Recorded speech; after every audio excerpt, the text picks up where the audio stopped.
Pelo sinal da Santa Cruz, livrai-nos Deus nosso Senhor dos nossos inimigos.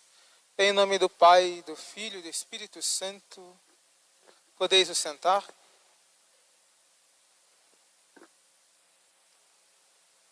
Reverendas irmãs, prezados familiares, caríssimos irmãos, todos nós, diante da morte, sentimos-nos naturalmente impotentes, pois sabemos que ela é uma verdade da qual nenhum de nós pode escapar. Todavia, na Santa Missa que hoje celebramos, o apóstolo São Paulo nos fala belamente na leitura. Nolumus vos in horare de dormientibus. Irmãos, não queremos que vós ignorais sobre a situação daqueles que dormem. O apóstolo São Paulo usa, portanto, essa palavra, essa expressão. Não estamos falando de mortos propriamente, estamos falando dos fiéis que dormem. Inclusive, São Paulo, então, continua: não quero que vós ignoreis a situação dos que dormem, como aqueles que não têm esperança. A grande diferença, caríssimos irmãos, da nossa fé cristã para aqueles que não acreditam em Deus, está no fato de que nós olhamos a morte de um modo diferente. A morte para o cristão não é nem pode ser considerada o fim da linha. Não, pelo contrário. A morte é uma passagem pela qual nós passaremos para conseguirmos a grande graça, a grande alegria de nos encontrarmos com o nosso Senhor. Portanto, para o fiel cristão, a morte nunca pode ser encarada de modo pessimista, mas sempre de modo esperançoso. Se nós, portanto, tivermos a graça da perseverança, buscarmos na nossa vida sempre crescer no amor a Deus, nosso Senhor, poderemos então encarar a morte de modo esperançoso. Então poderemos ver a morte como essa passagem para junto de Deus.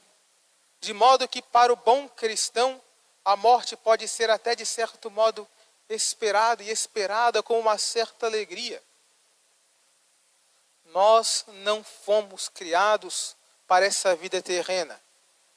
Deus, nosso Senhor, não nos criou para termos sucesso profissional, para as glórias do mundo, para a felicidade terrenal. Não, nós fomos criados para o céu.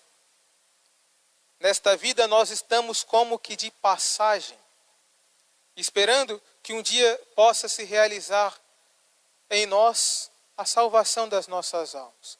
Sempre recordemos aquela verdade que nós aprendemos no nosso catecismo, quando se pergunta por qual razão Deus nos criou. Deus nos criou, como bem disse Santo Inácio, para conhecer, amar e servir a Deus. E, mediante isso, salvar as nossas almas. Essa é, portanto, caríssimos irmãos, o único objetivo, o único negócio, a nossa única ocupação: trabalhar na salvação das nossas almas. Portanto, como cristãos, sempre lembremos desse modo de encarar, de compreender a morte. Certamente, a morte, como toda separação, nos causa uma tristeza natural. Toda partida é para nós motivo de tristeza.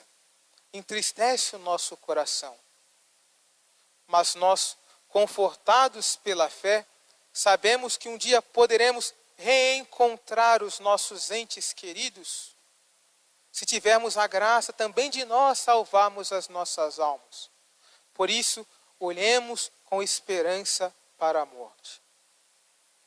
Lembro também das obrigações que todos nós fiéis católicos temos para com os fiéis falecidos. Rezar pelas almas.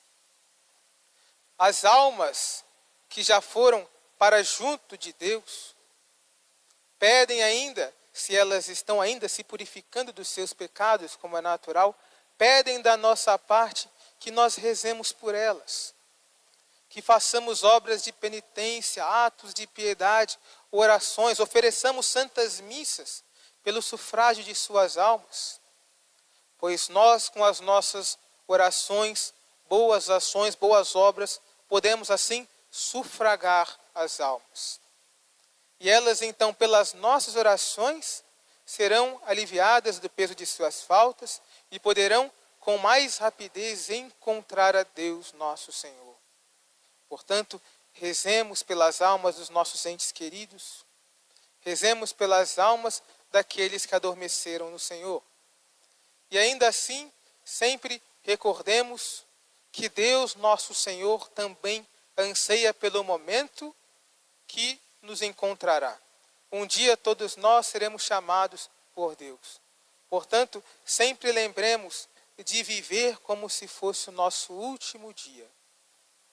Pois assim, vivendo, purificaremos sempre mais e mais as nossas almas, para estarmos com a alma limpa, purificada, para encontrar a nosso Senhor.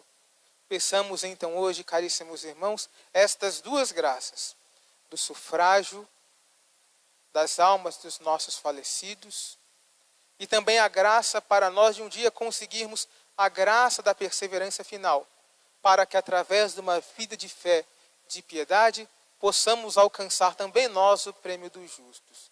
De modo especial, rezamos também pelo conforto dos familiares, para que nosso Senhor possa ser a vossa luz e o vosso sustento nesse momento difícil. Louvado seja nosso Senhor Jesus Cristo. Misericordioso Jesus,